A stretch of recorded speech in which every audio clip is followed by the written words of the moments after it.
Hola, bienvenidos a este programa especial donde hablaré sobre el vivir en la divina voluntad. Nosotros debemos de entender que somos hijos de Dios desde el momento en que fuimos bautizados por parte de nuestros padres, padrinos o familiares. Pero somos hijos de Dios bautizados por la iglesia, que es la esposa de Cristo, y en este caso somos hijos adoptivos. Eso nos hace merecedores absolutamente de recibir todos los demás sacramentos, y también nos hace merecedores de que nosotros, a través de nuestra vida, de nuestra misión, la misión que Dios nos ha dado, y que debemos preguntarle que cuál es, y nuestra vocación, ya sea sacerdotal, matrimonial o de soltería, pero comprometida obviamente con Dios, podamos salvarnos y santificarnos. El salvarnos requiere que, aunque sea, muramos en gracia y sin necesidad pues de ir al cielo. Ahí solamente es salvarse muriendo en gracia, ir al purgatorio y pagar nuestras deudas. Las deudas que se causan con los pecados y que solamente se van borrando con las indulgencias plenarias. Por eso quien reza el rosario diario en familia seguramente va a tener un cambio y una conversión, y se va a santificar y va a llegar al cielo. Muchos santos en la humanidad de Cristo, que así es como le llama nuestro Señor a este tipo de santidad, en los escritos de la sierva de Dios Luisa Picareta, se han santificado de modo heroico, es decir, llevando las virtudes y teniendo conductas y actitudes en base a los valores cristianos de forma heroica. Pero otros pocos pues han muerto quizás para salvarse apenas, y esos son los justos de Dios, que con el purgatorio se han purificado y han llegado al cielo. Otros santos también se han cambiado hacia Dios, han tenido conversiones extremas, como por ejemplo podríamos señalar actualmente Marino Restrepo, el doctor Castañón, etcétera, etcétera, ¿no? Y otros tantos han muerto en el martirio y el baño de sangre de entregar su vida completamente hacia Dios y sellar ese pacto de sangre que es el martirio. Se van directamente al cielo. Bueno, obviamente si mueren por Cristo, ¿no? Esa es la condición de que los mártires se vayan al cielo. Por otro lado, tenemos ya aquí la nueva y divina santidad, que muy pocos terminan de entender, pero que es urgente entender porque es la santidad para estos tiempos. Si tú ahorita murieras y fueras al cielo y tuviste la oportunidad de escuchar estas palabras, Dios te diría: ¿por qué no te enfocaste y caminaste hacia la nueva y divina santidad si yo ya te la estaba anunciando? Esa nueva y divina santidad es la que exijo a partir de que Luisa murió. No importa si Luisa todavía está en un proceso de beatificación y santificación, que el padre Pablo Martín dice que debe ser más bien reconocida sin esos procesos de la iglesia, pero bueno, eso será en la nueva iglesia, en los tiempos nuevos de la Nueva Jerusalén. Y la Virgen Santísima, la Virgen María, vivió en esta nueva, y que también es vieja porque la tenían esta santidad nuestros padres Adán y Eva, y divina santidad. Y pues bueno, esta santidad divina o plena hace que tú no solamente seas un hijo de Dios bautizado, sino que tú eres un hijo de Dios en plenitud. ¿Esto qué significa? Que perteneces a la casta real de nuestro Señor, no por la sangre, que sabemos que la sangre de alguna manera nos vincula con Cristo a través de la transubstantación, de la comunión, etcétera, etcétera, y que muchos santos que han completado esta transubstantación en sus cuerpos tienen cuerpos incorruptos como el Padre Pío, sino que además hace referencia a que tú tomas una nueva vida, que es la vida en el divino querer o la vida en la divina voluntad. Esta vida en la divina voluntad ya la iré explicando más adelante. Por lo pronto te tiene que quedar claro que hay una nueva y divina santidad, que también es la santidad de antaño que tuvieron Adán y Eva y que perdieron con el pecado original, que fue más que nada hacer su propia voluntad sin tomar en cuenta la voluntad de Dios. Todos a lo largo de los siglos hemos aprendido que vivimos en la voluntad de Dios. Algunos le hacemos caso y nos apegamos a ella y decimos que se haga tu voluntad y no la mía, y otros pues no le hacemos caso y quizás hacen cada quien lo que quiere con su voluntad, ¿no? Unos se suicidan, otros se drogan, etcétera, etcétera. Otros se hacen homosexuales, bueno, ni qué decir. Pero entonces debemos entender que todos los seres humanos viven en la divina voluntad de manera inconsciente. Pero ¿qué hace que una alma viva conscientemente en la divina voluntad y que tenga en plenitud esa vida en su vida? Pues muy fácil, que entra la vida divina que Jesús nos heredó desde la cruz, después de que Él redimió al género humano y restableció esta vida divina conjuntamente a través de Luisa, que es el primer heraldo de la divina voluntad, y con esto quiero decir que es la primera persona que después de nuestro Señor y la Santísima Virgen vivió en la divina voluntad. O sea, no hubo nadie más antes, ningún otro santo. Quizás algunos por gracia pudieron alcanzar altos grados de santidad, pero en el sentido de la santidad humana, dice nuestro Señor, no son palabras mías. Si podemos revisar esto en los escritos lo entenderíamos mucho mejor. Pero como esto es una introducción, debo recortar ese paso ahorita y enfocarme.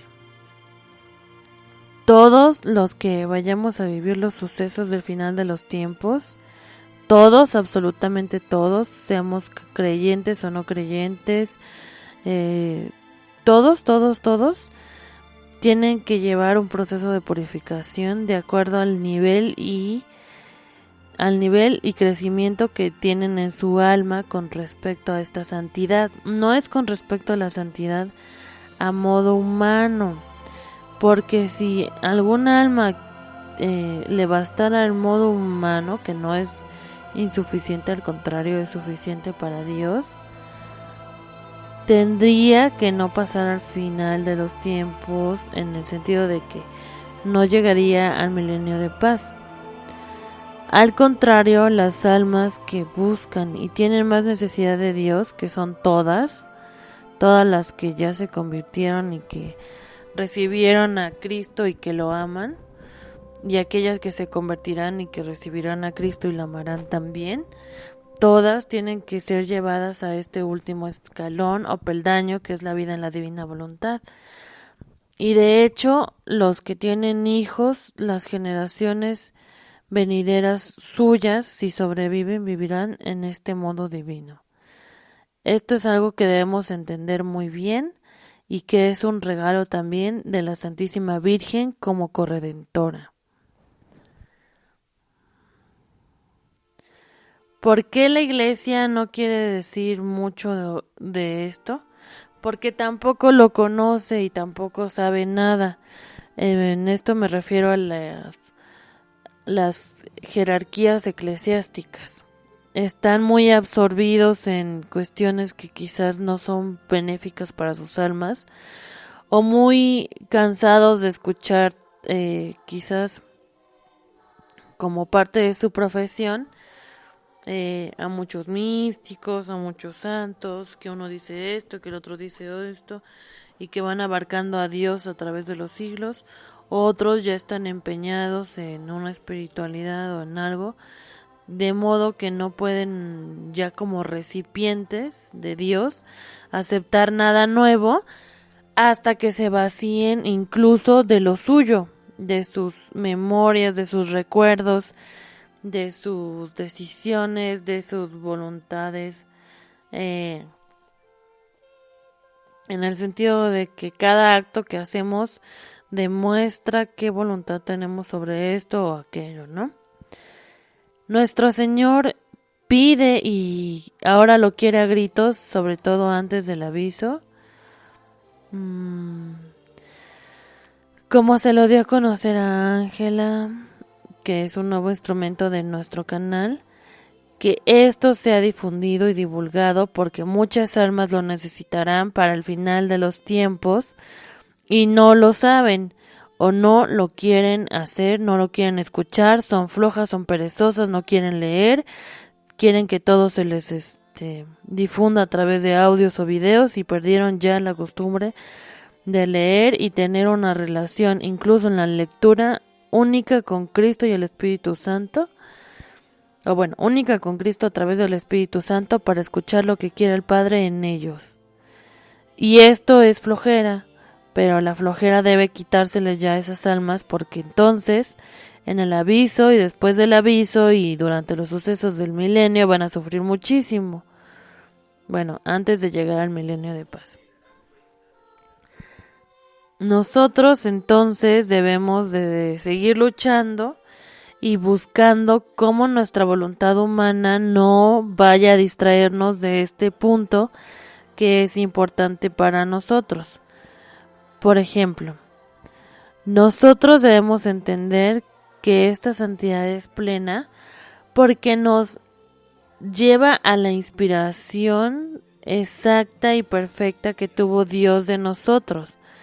Dios quería del hombre esta santidad plena, porque no quería que el hombre fuera perfecto humanamente, Él quería que fuera perfecto en el amor, y como el amor es Dios, quería que fuera perfecto en el amor divino, y para tener el amor divino, para que tú puedas amar divinamente, debes tener primero una voluntad divina, y esa voluntad divina nosotros no la tenemos de naturaleza, tenemos que adquirirla ahorita actualmente en el estado que estamos de pecado porque no hemos regresado al punto donde estaba Adán, y esa voluntad divina se adquiere a través del intercambio de voluntad, y el intercambio de voluntad requiere que nosotros pidamos una nueva vida, una nueva voluntad que nos rija y que nos domine.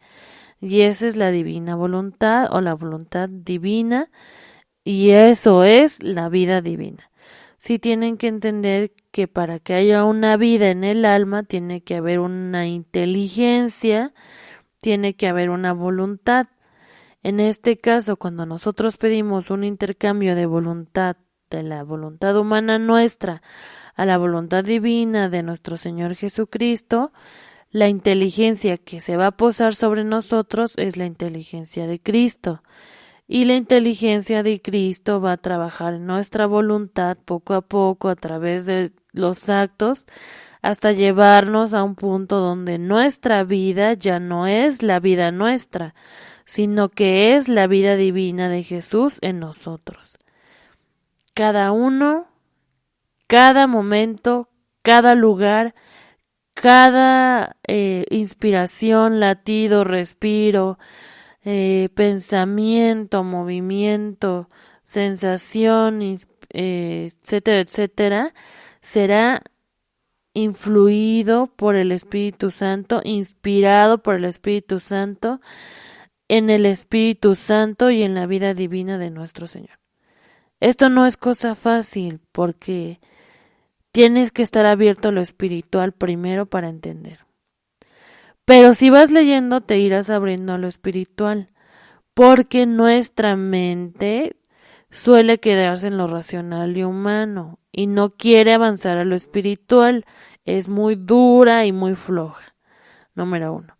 Número 2. Quien va leyendo a través de lo que nuestro Señor le dice a Luisa va entendiendo cómo a través de el solo entender, que significa leer y dejarse llevar por el Espíritu Santo, pedirle al Espíritu Santo que me ilumine, que yo vaya entendiendo conforme a los pensamientos o conforme a lo que sé en mi mente hasta este momento presente y conforme a lo que nuestro Señor ha permitido que aprenda de Él, que yo vaya entendiendo y que vaya queriendo, aunque sea solamente queriendo, o sea, teniendo la intención de querer vivir en esa vida divina. Una vez que yo ya sembré la intención en mi corazón o que ya siento que tengo la intención, yo quiero eso para mí, pero no por mí, sino por amor a Cristo. Yo la verdad soy una pecadora, soy nada, soy basura a comparación de muchas cosas que Dios ha hecho por mí. Me encuentro en una situación de pecado o quizás no estoy en pecado, pero no soy nada, realmente Dios es todo. Cuando uno vea que llega a esa humildad, puede seguir avanzando y puede seguir teniendo Dios este intercambio de vida. En ese momento, cuando tú ya viste que tú ya sientes que tu alma y que tu cuerpo y tu espíritu buscan algo al mismo tiempo igual, entonces en ese momento ya puedes empezar a orar en la divina voluntad. Y hay dos formas. Una, empezar con las horas de la pasión de la sierva de Dios Luisa Picareta para entender por qué Cristo sufrió en su pasión santísima cada una de las cosas que sufrió. Las entendemos externamente de por qué su cuerpo fue lacerado, por qué fue crucificado, porque las profecías decían que se iban a ver todos sus huesos y se iban a poder contar, etcétera, etcétera. Pero ahora es más profundo, es entender por qué sufrió eso internamente nuestro Señor. Y en base a esas horas de la pasión, todos seremos juzgados en el día del aviso. ¿Por qué? Porque es el dolor interno y el dolor más doloroso de las 3 crucifixiones o coronaciones que podemos decir que sufrió nuestro Señor. Una, la física. Otra, la que le hicieron los judíos, las burlas, las humillaciones como su pueblo elegido. Y la tercera, la que le hizo el amor eterno, que es el amor eterno y divino. Y nosotros, si entendemos esto, estamos ya del otro lado. Y por el contrario, no estaremos negando a Cristo nuestro Señor, como lo negaron hasta sus mismos apóstoles más predilectos, entre esos San Pedro, sino que al contrario estaremos siendo más como San Juan y como la Santísima Virgen. Entonces, un modo de vivir y empezar a vivir en la divina voluntad es primero preparar a nuestra alma que tenga la intención de querer vivir en la divina voluntad. Una, leyendo el volumen 1 de Luisa Picareta. 2, empezando a leer las horas de la pasión. Después de que ya hemos meditado bien las horas de la pasión o que ya hemos terminado el volumen 1 y hayamos detectado en nuestra alma las ganas de vivir en la divina voluntad, entonces ya podemos empezar a orar en la divina voluntad, pedirle a Jesús a través de la oración que venga a nosotros e intercambie nuestra voluntad humana por su voluntad divina, que nosotros nos podamos fundir en Él para actuar en la vida divina, en su voluntad divina. Así, tan simple con esta oración. Para los que sean muy estructurados, también les podemos pasar una oración de fundirse en Jesús. y después seguir leyendo desde el volumen 2 al 36. Tenemos toda una tribulación para acabar de leer, tenemos toda una tribulación para alcanzar la plenitud y la divina santidad, tenemos toda una tribulación en la que vamos a entender por qué estoy sufriendo esto, por qué estoy sufriendo aquello, gracias a que tenemos la perfecta y magnífica sabiduría de Dios en nuestras manos a través de los escritos de la sierva de Dios Luisa Picareta, y vamos a entender por qué este día a lo mejor sufrí esto en el gran terremoto, por qué este día sufrí esto en esta persecución, por qué sufrí esto con mi familia, por qué sufrí esto con mi cuerpo. No podemos saber exactamente qué cada quien va a sufrir, pero sí podemos tener listo la respuesta y hacia dónde Dios nos quiere orientar.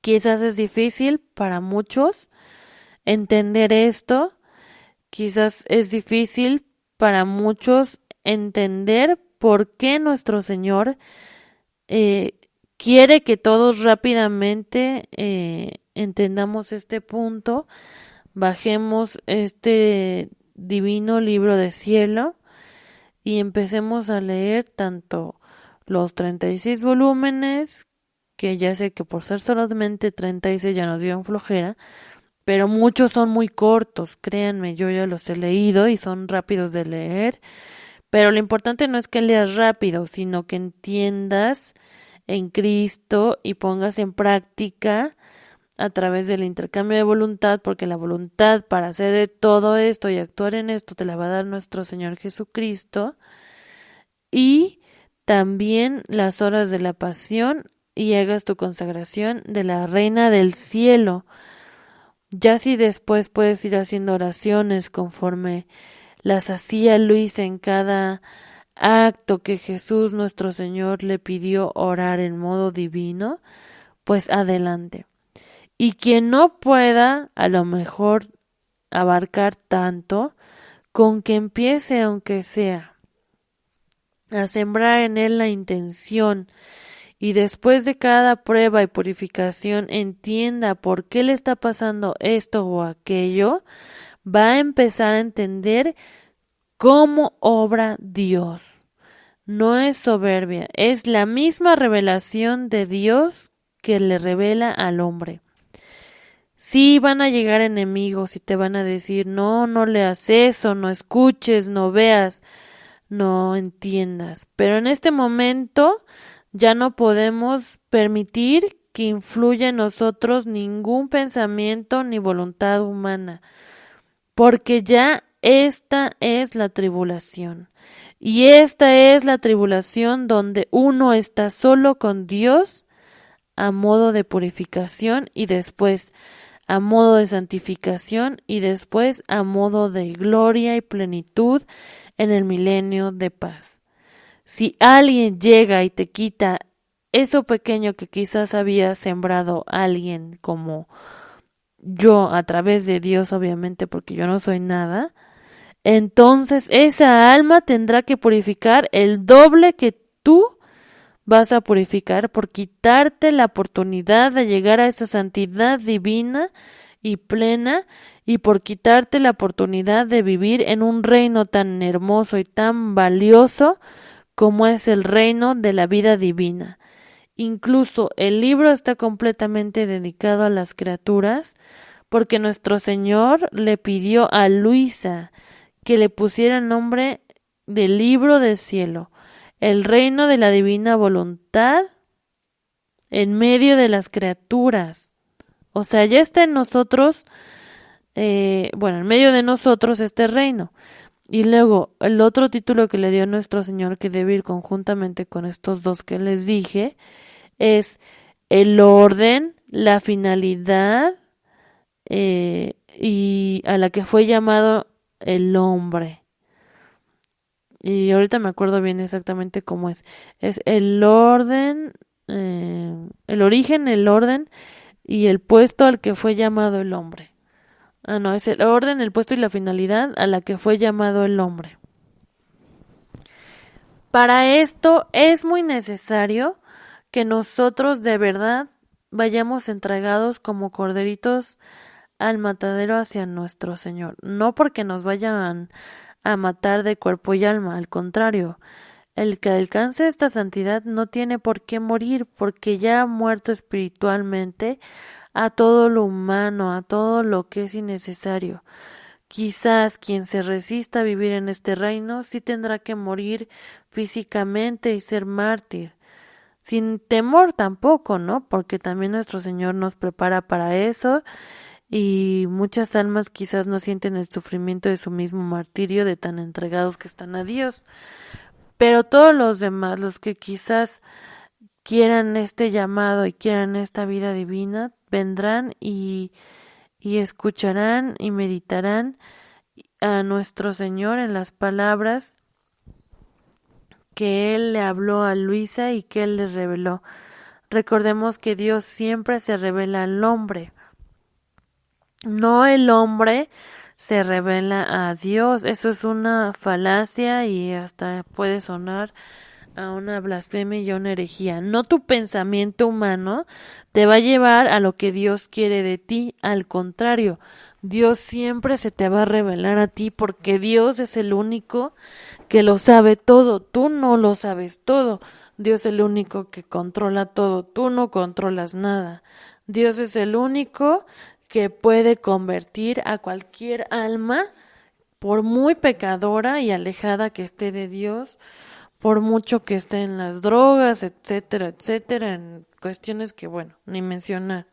Pero aquí es importante que todos los que escuchemos esto lo multipliquemos porque esto es lo que nuestro Señor quiere para las almas antes de que venga el aviso que ya viene. Y puede ser cuestión de meses, puede ser cuestión de días, pero no va a ser cuestión de años. Porque ya nuestro Señor sabe cómo las almas están y cómo viven y cómo piensan y cómo sienten y cómo se olvidan ya completamente de lo sobrenatural, de lo preternatural, de que tienen que alcanzar esa vida, al contrario están pensando en una vida humana donde voy a tener esto, aquello, o quizás otros sí están pensando en que quiero ser santo, pero no saben cómo, dónde y cuándo van a ejercer esa santidad. Pues nuestro Señor para todas esas almas tiene esta inspiración, este deseo, esta búsqueda, estas ganas de que ustedes encuentren su puesto ante Dios, su orden dentro del orden divino, porque ustedes deben ser almas ordenadas por Dios, y su finalidad, porque tienen que tener el único fin de entender y comprender y amar a Dios, de glorificarle. Eso lo dice el catecismo, dice, venimos a esta vida a amar y a conocer a Dios para glorificarle en la otra vida, alabarle en el cielo. Pero ya podemos hacer esa vida de cielo, de glorificación en la tierra, si empezamos a vivir en esa plena y divina santidad. Debemos entender que son pocos los momentos que nos quedan, quizás para descargar estos documentos, imprimirlos. Un tiempo de gracia quizás sea concedido para que podamos hacerlo.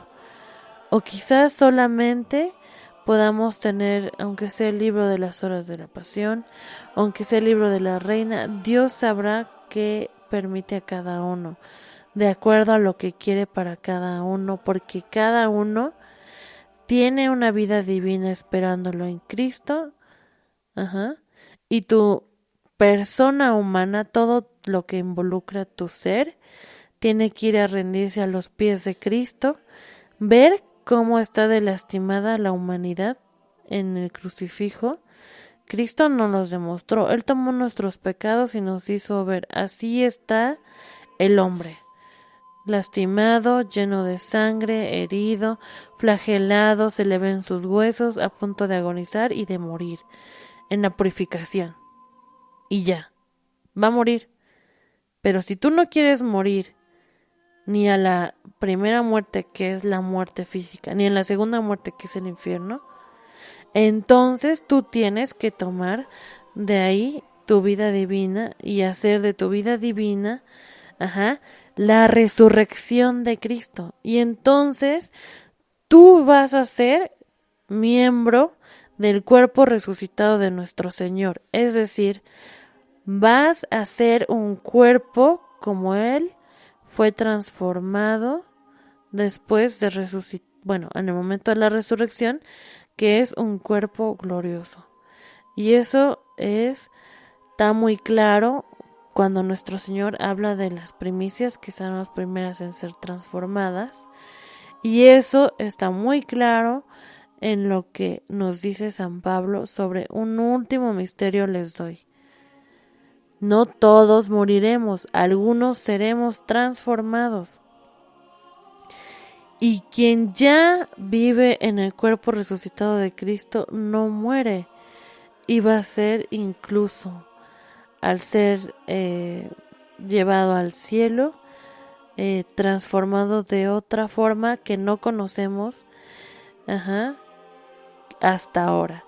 Y nosotros podemos saberlo a través de las revelaciones privadas, y de eso pues obviamente saben muy pocas personas. Saben personas, pues por así decirlo, que se han dedicado a conocer de revelaciones privadas, pero que además de eso se han dedicado a tomar los escritos de la divina voluntad en serio,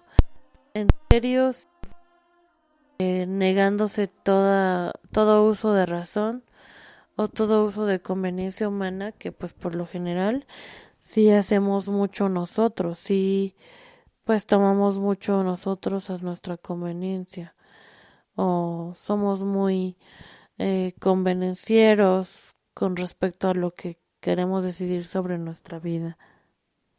¿En qué te quedaste? Bueno, para entender esto hay que conocer y mucha gente no lo comprende, de hecho la mayoría no saben, porque estas cosas no las suele explicar la iglesia o los sacerdotes.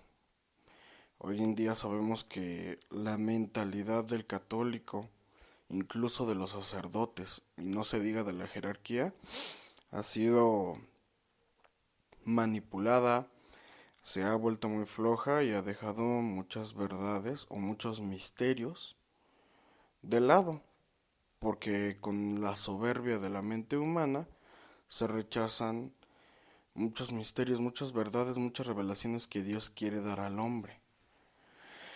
Bueno, esto se refiere a que antes,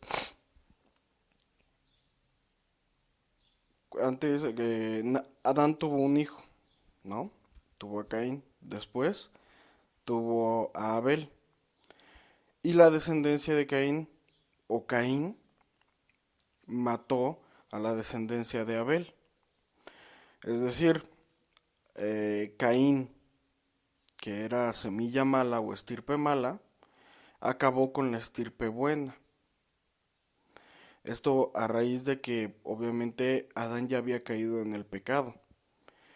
Esto es algo que no dicen los sacerdotes, o hay gente que no lo dice o no lo sabe. Pero Caín nació ya corrompido debido precisamente al pecado generacional de su padre Adán, que ya había cometido el pecado original. Y luego nace Abel, él nace puro, él nace con todos los dones, tal cual como Dios hizo a Adán, perfecto, hecho y semejanza de Dios. Pero a Abel le entran celos y acaba con Abel. Okay. Perdón, a Caín le entran celos y acaba con Abel. Entonces Dios le da a Adán, o mejor dicho, a Eva, un nuevo hijo. Le permite tener un hijo con Adán. Y este suple a la descendencia de Abel, que era hijo de Dios, porque Dios quería una estirpe para sí mismo, no un hijo ya corrompido como fue en el caso de Caín, debido al pecado original de Adán, a su pecado de soberbia y desobediencia, y lo suple este hijo llamado Set, y a través de él nuestro Señor, Dios, restaura a los hijos de Dios, a la estirpe que él quería para su humanidad perfecta. La humanidad hecha a imagen y semejanza de Dios, sin ese pecado que tenía Adán y que transmitió a su hijo Caín. Entonces continúan, pero estos hijos de Dios que tenían los dones que le había dado nuestro Señor, nuestro Dios Padre, nuestro Creador, tenían los dones y eran perfectos. Entonces ellos, siendo hijos puros de Dios, cuando ascendían al cielo, cuando morían, mejor dicho, no morían como nosotros. ¿Por qué? Porque ellos no estaban corruptos, no estaban corrompidos. En cambio, los hijos de Caín, cuando morían, así como nosotros, su cuerpo quedaba en la tierra, porque dice la revelación de nuestro Señor, que el pago que tiene el pecado original de Adán es la muerte del cuerpo. Porque, y en palabras del padre Joseph, el cuerpo no merece otra cosa que la muerte. Es decir, la muerte es el castigo para el cuerpo hibridado, para el cuerpo en estado caído, para el cuerpo en pecado. La carne que está en pecado muere, se queda en la tierra. La carne que es pura, la carne que está en gracia, la carne, el cuerpo glorioso, asciende al cielo. Entonces hay revelaciones que hablan acerca de que los hijos de Dios eran, cuando morían, su cuerpo no se quedaba en la tierra, no se podría, porque no estaba corrupto, no estaba en pecado. Era una carne pura, era un cuerpo glorioso. Entonces ellos ascendían en cuerpo y alma al cielo. Se unían con Dios en la eternidad, en cuerpo y alma. ¿Por qué? Porque Dios así había hecho a Adán. Perfecto. Pero Adán, por su pecado, su castigo fue ese. Sobre la carne recayó. Y más que nada sobre su descendencia, sobre su primogénito que tuvo Caín. Entonces los hijos de Caín se empiezan a mezclar con los hijos de Set. Y esta raza pura, esta descendencia pura que Dios había creado, se pierde. Y da como paso, a través de las generaciones, a través del tiempo, a esta nueva humanidad, hasta llegar que es prácticamente la misma, hasta llegar a la que conocemos hoy en día. Por revelaciones ya sabemos que el último hijo puro de Dios, descendiente directo de Set, fue Noé. Y nuestro Señor, cuando purificó a la tierra, es decir, cuando cayó el diluvio, utilizó el diluvio como una forma de purificación, porque todos esos hijos descendientes de Caín que se habían mezclado con los hijos de Set, habían caído en la perversión, porque traían ya en sí el pecado original, el pecado generacional del pecado original. Entonces ya no eran hijos puros, estaban corrompidos y por ende tendían a ser perversos, a ser bestiales, al bestialismo. Había mucho pecado en la tierra. No olvidemos que en el Génesis nos explica también acerca de los Nefilim, los gigantes. Entonces, en un mensaje dado recientemente por discípulo, habla precisamente a que el pecado de Caín fue comer del árbol de la ciencia, del bien y del mal. Entonces, ¿qué ocurre? Se llega a caer en la degeneración y el hombre comienza a meterse con la genética, comienza a manipular el ADN. Esto muy pocos son sacerdotes contados los que lo dicen, la verdad. Dios ya lo ha revelado. Por ejemplo, les recomendamos leer el libro del padre Don Guido Bortolucci, que se llama Génesis Bíblico. Esto fue revelado por Dios Padre a un sacerdote italiano llamado Don Guido Bortolucci. Bueno, continuando con la explicación, si quieren, bueno, si ustedes quieren conocerlo, profundizarlo más, conocer en qué consistió el pecado original, el pecado de hibridación del ser humano, pues lean ese libro. Nosotros lo recomendamos en lo personal. Entonces, ¿qué ocurre? Empieza a modificarse la genética del ser humano. Mucha gente hoy en día no sabe ni conoce que precisamente como Dios nos hizo perfectos, bueno, más bien como Dios hizo perfecto al hombre, como Dios hizo perfecto a Adán, y como hizo perfecto a la descendencia que suplió a Abel, a la descendencia de Abel que murió, o sea, la descendencia de Set, eran personas que ya tenían ciencia infusa, ya tenían el conocimiento. Es más, en ciertos casos hasta nos sobrepasaban como humanidad hoy en día. La soberbia de la humanidad de hoy en día es creer que están llegando al límite del conocimiento. O sea, tienen un gran avance tecnológico, muchas cosas, pero no es así. Esas son cosas que en esos tiempos ya se sabían. Tanto fue así que nos menciona la Biblia que se crearon a los gigantes. Entonces había mucha degeneración, los gigantes comenzaron a comerse a la humanidad, ya no había cómo darles de comer y empezaron a comerse a los descendientes de Caín, a los hijos de Dios, a la descendencia de Set, hasta que, y bueno, aparte de eso, los hijos de Caín se empezaron a meter con la descendencia de los hijos de Dios, con la descendencia pura de Dios, con los descendientes de Set, hasta que llegó el momento en el que el último hijo puro de Dios fue Noé. Por eso Dios elige a Noé para restaurar a la humanidad, para crear esa, esa arca para que los animales para que los animales fueran preservados del diluvio que se venía.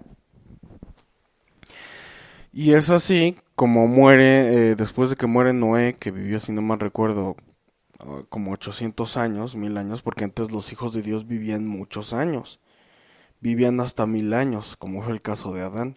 Eso lo revela Ana Catalina de Emmerich.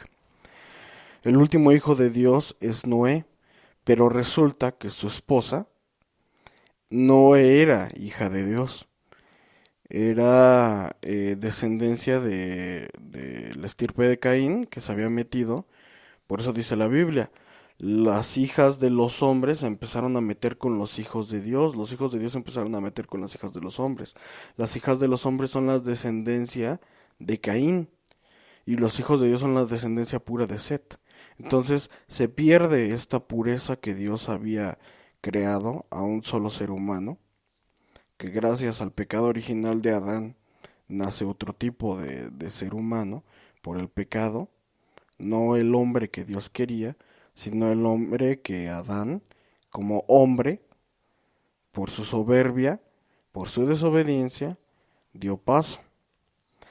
Entonces la esposa de Noé no era hija de Dios, y por eso los hijos que tiene dejaron de ser puros como él. Y él es el último hijo de Dios. También nos habla el Génesis acerca de ángeles caídos, y también nos dice Ana Catalina de Emmerich, nos habla un poco de eso, que hubieron ángeles caídos que no fueron precipitados al infierno, que antes de que Dios los precipitara se arrepintieron, y Dios les dio una oportunidad para que cambiaran y les dio una nueva tarea, la potestad de actuar sobre los hijos de Dios, sobre los hijos de los hombres, para que cuando ellos no quisieran obedecer o erraran su camino, ellos los reprendieran y los regresaran, los condujeran por el camino. Es decir, se convirtieron en una especie de protectores. Ellos tenían comunicación con los hombres. Y Dios les dio esa tarea, pero ellos, en su desobediencia, también empezaron a manipular a los hombres. Y gracias a estos ángeles caídos que empezaron a manipular al hombre, dio paso también a los nefilim. Estos ángeles se convirtieron, fueron ángeles caídos, ángeles en una carne, o espíritus encarnados. Estos espíritus se encarnaron en cuerpos de hombres. Nos relata el Génesis. Tomaron para ellos mismos mujeres que les gustaron, o sea, hijas de los hombres, mujeres descendientes de la estirpe de Caín, y las tomaron para sí mismos y tuvieron hijos, y estos hijos fueron gigantes. Es decir, la cruza entre estas dos especies de espíritus encarnados, o sea, ángeles caídos en una carne, que no habían sido precipitados al infierno, que tenían la oportunidad de resarcir ese daño que habían hecho cuando fueron en contra de Dios y se unieron a Lucifer, pues la perdieron. Y por eso también nos habla el Génesis acerca de Enoc, que Enoc fue uno de los hijos de Dios, un descendiente de la estirpe de Set, mandado para predicar y reprender a estos espíritus encarnados, a estos ángeles caídos que habían pedido esa oportunidad y que en vez de llevar a cabo la misión que Dios les había dado para resarcir su pecado, cayeron aún más y por su culpa estuvieron estos gigantes de la cual nos habla el Génesis. Todo esto que estoy hablando es bíblico y también estoy dando referencias de revelaciones que hablan de eso, como por ejemplo Ana Catalina de Emmerich, que lo desvela un poco más, lo revela un poco más.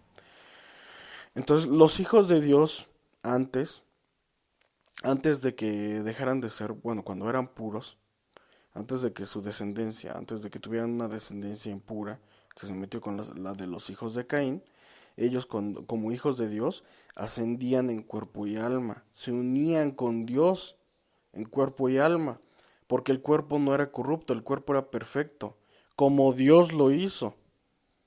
Ahora, los hombres, los hijos de los hombres, que somos esta humanidad de hoy en día, cuando morimos, nuestro cuerpo se queda aquí, se pudre, se queda en la tierra.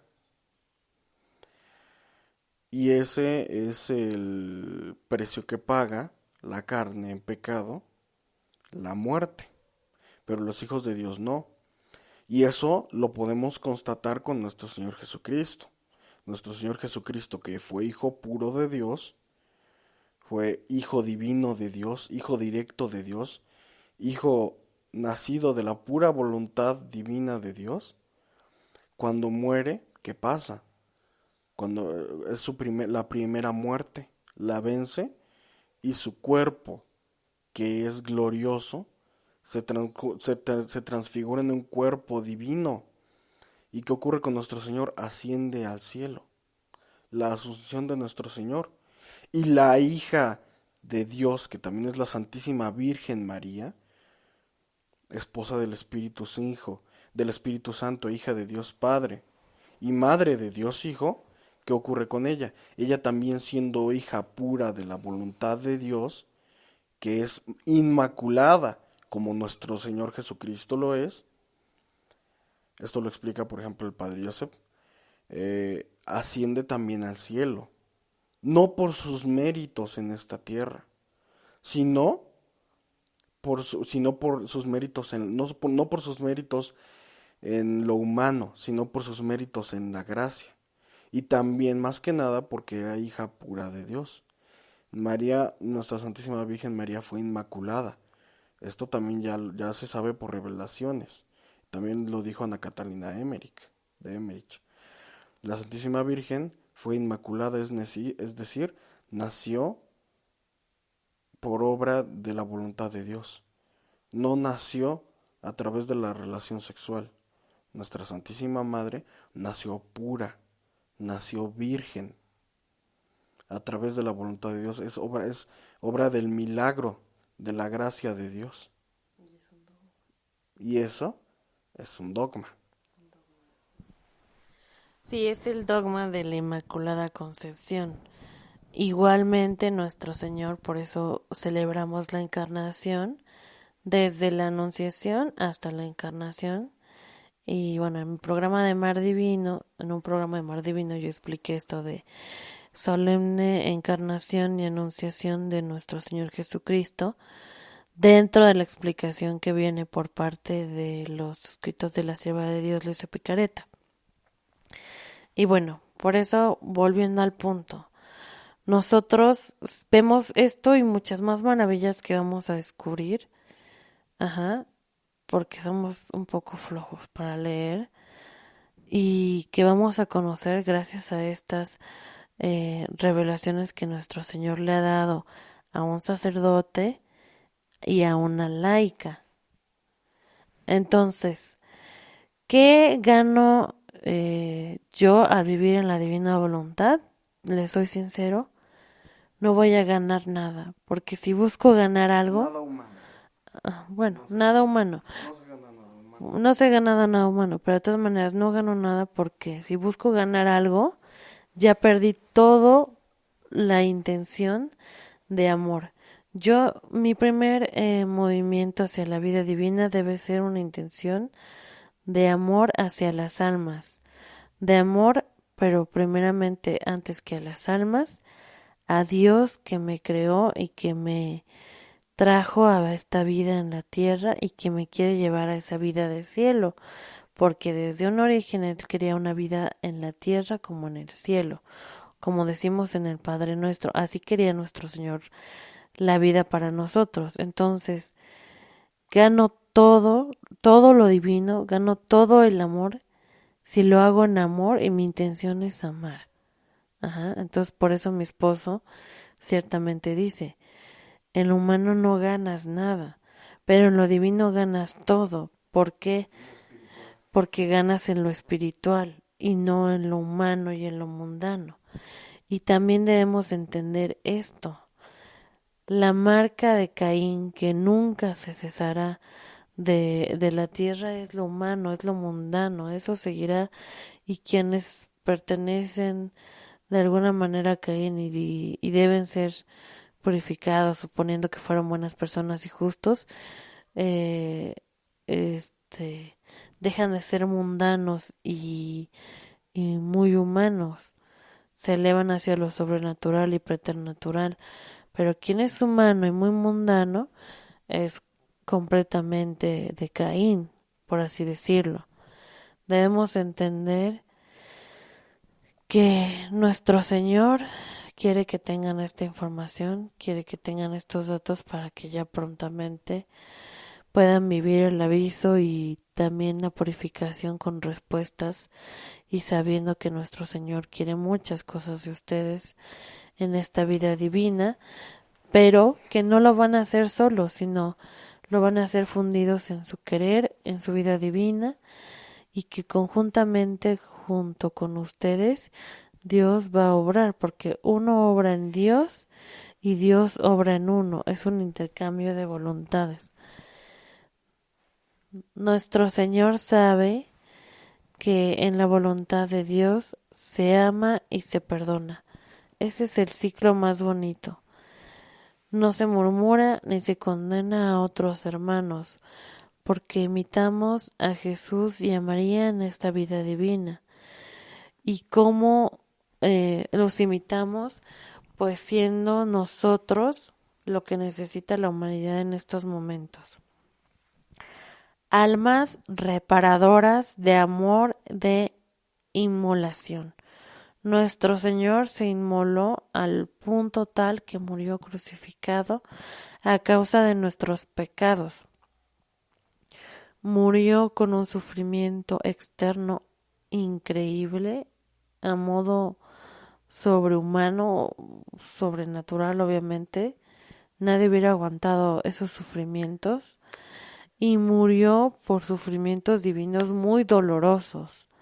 Si alguno ha tenido quizás una ruptura con una persona o ha sufrido desamor, ese es un sufrimiento emocional que no se compara con un sufrimiento divino muy doloroso. Nuestra madre también se inmoló y murió como mártir.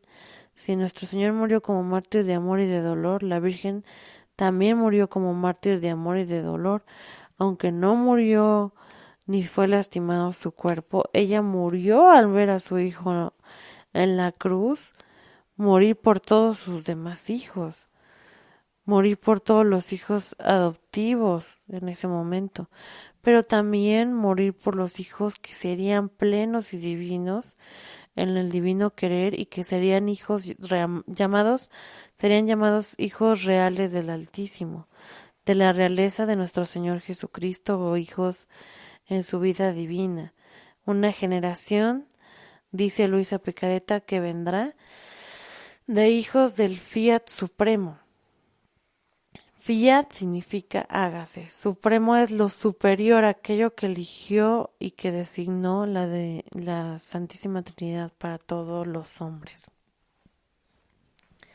Nuestro Señor entonces era un alma que hacía mucha inmolación, porque para empezar es el Cordero de Dios. Y ya con eso cubre toda la eternidad y toda su función redentora y santificadora. Y luego también nuestro Señor vino como alma de reparación, desde los pequeños actos que hacía en la casita de Nazaret hasta los grandes actos que podemos ver en su vida pública. Nuestro Señor reparó por toda la humanidad, y es por eso que Luisa y la Santísima Virgen se pudieron unir al acto reparador de Dios, y nosotros, gracias a ellos y sobre todo gracias a Dios, podemos unirnos al acto reparador diciendo: yo te amo, yo te adoro, yo te bendigo, yo te agradezco, yo te reparo en tu divina voluntad, por mí y por todas las generaciones humanas pasadas, presentes y futuras, y te doy en cada una de ellas los actos contrarios a los defectos con los que fueron hechos, de modo que pongo en cada acto las virtudes contrarias a esos pecados o a esos defectos. Y muchas más formas de reparar encontraremos, sobre todo en el libro de Giros de Luisa Picareta, de las horas de la pasión y en los mismos escritos. Es por eso que nos volvemos almas reparadoras. Y al reparar nosotros nuestro pecado, reparamos no solamente nuestro pecado, sino la pena que involucra ese pecado, y reparamos por las demás almas sus pecados, y cada alma que va haciendo su vida divina también va reparando esa pena que involucra cada pecado. Ahora bien, nosotros nos vamos a llenar de un amor divino tan bonito y tan excelso, tan bello, tan lustre, tan ordenado, glorioso y magnífico, que nosotros vamos a volvernos amor en el amor divino, porque el amor divino es Dios, el amor es Dios en sí, pero nosotros nos vamos a volver personas que sean puro amor. Y esto no significa en el modo sentimental de que seamos siempre lindos y amables y cariñosos y bien portados y tengamos ojitos brillantes. No, esa es una idea que nos ha hecho las películas, ¿no? La sociedad de la televisión, sentimentalista y muy sensible. Sí vamos a ser sensibles a las inspiraciones del Espíritu Santo, pero más que ser sentimentalmente buenos y lo que quisiera que una persona que tiene estos ideales, nosotros vamos a hacer amor divino y vamos a corregir cuando debamos de corregir. Vamos a ser consejeros cuando tengamos que aconsejar. Todo en Cristo, ¿verdad? Vamos a hacer reparación cuando tengamos que reparar. Vamos a inmolarnos cuando nos tengamos que inmolar. Vamos a adorar cuando tengamos que adorar, etcétera, etcétera, etcétera. Y esto nos vuelve un amor ante Dios, un amor que le puede regresar el mismo amor que Él ha puesto en Jesús para los hombres a través del Espíritu Santo y por voluntad del Padre, y un amor que es divino. Entonces estamos amando a Dios como Él nos ama. Y eso dice el último mandamiento: ámense los unos a los otros como yo los he amado. Jesús, nuestro Señor, en el Evangelio vemos, esperó hasta ser crucificado para enseñarle este amor a los discípulos, a todos los apóstoles. Cuando resucita es cuando les dice, bueno, y se aparece durante 40 días en Jerusalén y a los apóstoles, un nuevo mandamiento, un último mandamiento les doy, que se amen los unos a los otros como yo los he amado. El padre, sabiendo todo esto que mi esposo les comentó, le dice a Moisés, dentro de los mandamientos, el primero va a ser, amarás a Dios sobre todas las cosas y al prójimo como a ti mismo.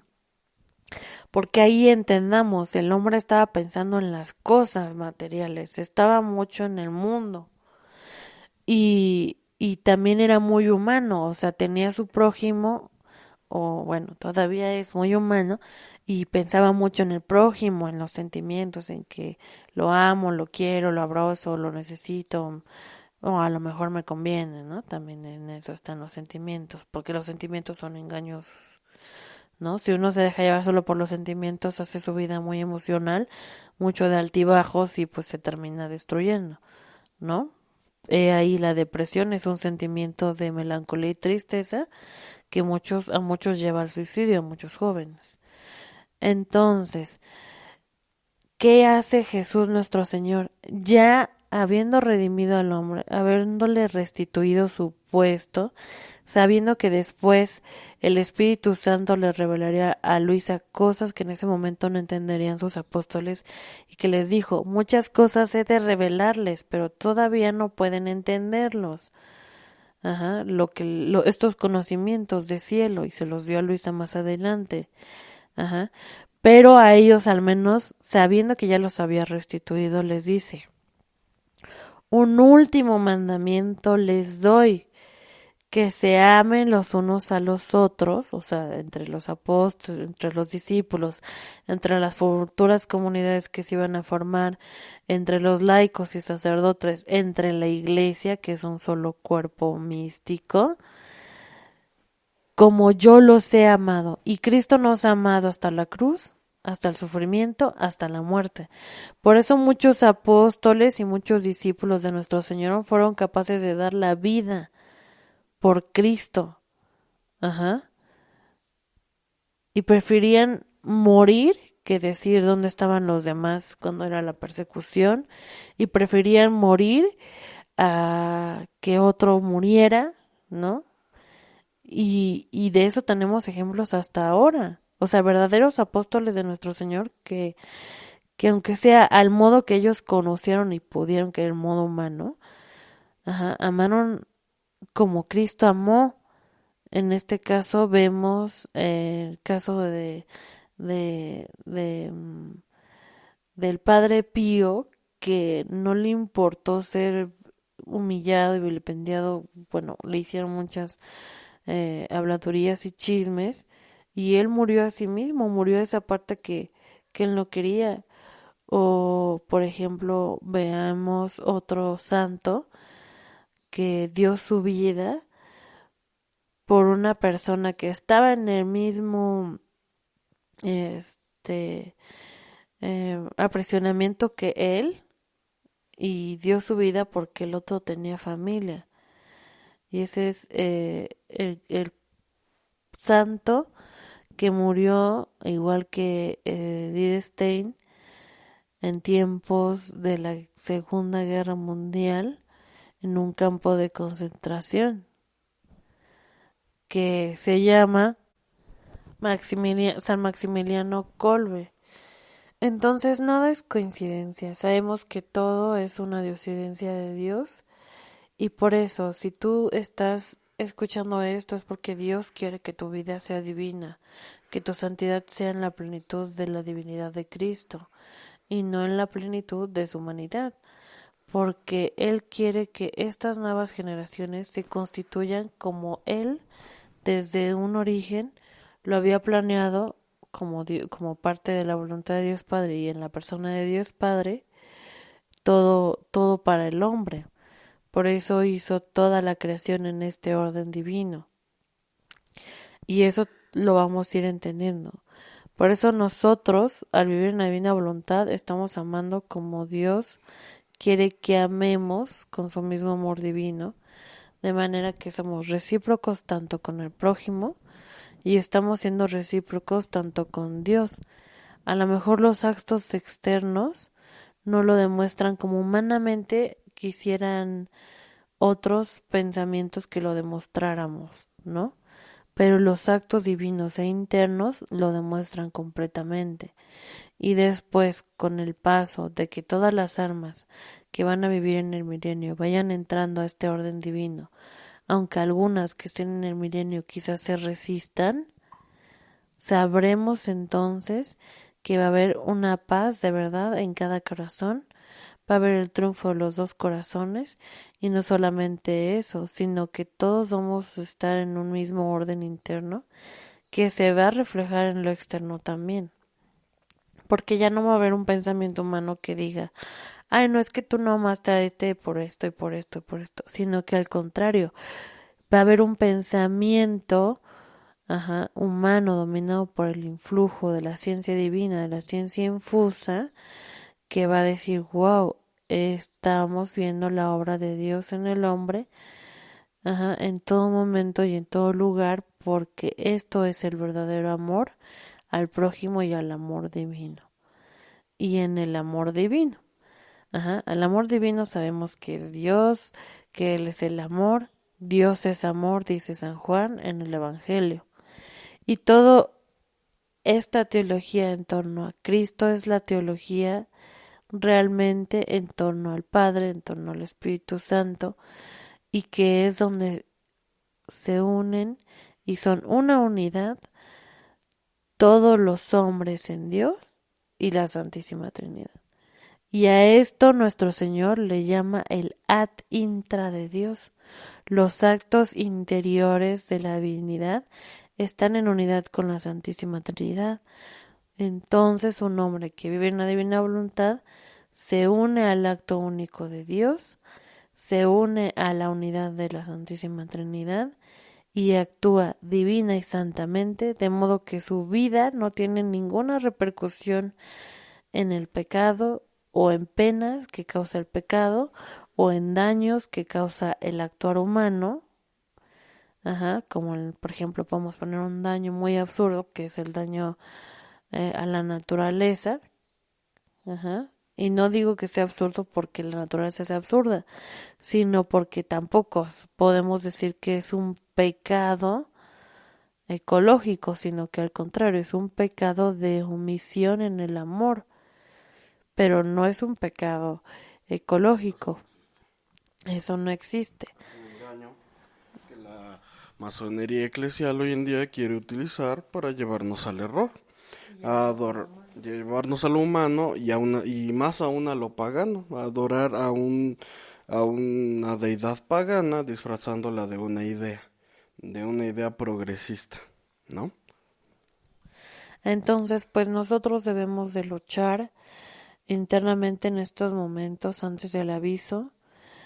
Quien no comprenda esto ya lo comprenderá porque nuestro Señor lo está manifestando para que si alguien no quiere entender o no logra entender, lo pueda entender. Nuestro Señor no obra jamás, y eso lo tienen que entender todos, sin lógica divina, y si no va a ser algo posteriormente en tu vida que signifique algo para ti y que genere un cambio en tu alma y en tu vida, que tiene que dejar de ser un manantial, por así decirlo, que a veces está muy fluido de agua porque hay mucha gracia y a veces está muy seco porque hay mucho pecado, sino que al convertirse en una vida divina va a ser completamente un manantial, un río que está, como dice el Apocalipsis, en continua comunicación con un manantial que brota de la Nueva Jerusalén, que es esa nueva vida, que es esa nueva existencia del hombre en cielos y tierras nuevas, donde el maná